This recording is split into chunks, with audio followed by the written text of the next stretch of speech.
Tšau. Täna on oluline päev, nagu iga päev, aga ma rentisin midagi välja.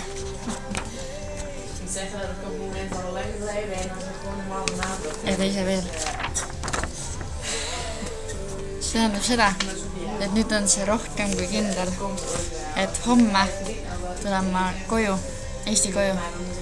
Ja siis me näeme ja siis me chillime ja siis me teeme kõike seda, mida ma siiani pole saanud teha, kui ma olen siin olnud Hollandis. Vaat, täna on veel hea päev sellepärast, et mul on täna päev vaba. Ja lähen Amsterdami Janniga ja ta viib mind ja ma sain teada, et neil on Amsterdamis selline nagu kristlik pood.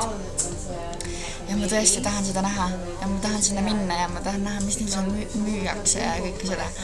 Nii et ma lähen täna shoppama. Võib-olla ma lähen lihtsalt nagu window shopping, aga võib-olla ma saan midagi osta ka. Vaat, selline lugu siis. Aga homme siis jõuan Tallinnas, tegelikult niimoodi ma hakkan sõitma, lendama siit, ma hakkan sõitma mingi kella 10 hommikul. Siis lennuk Düsseldorfist läheb mul kell 1:30, sest saate mõttes minuga olla. Siis ma jõuan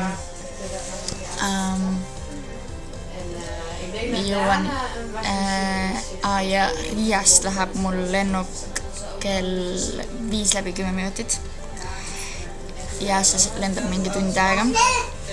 Nii et kell 6:10 olen ma täitsa olemas juba Eestis, siis te võite mulle helistada, siis ma võtan vastu ka.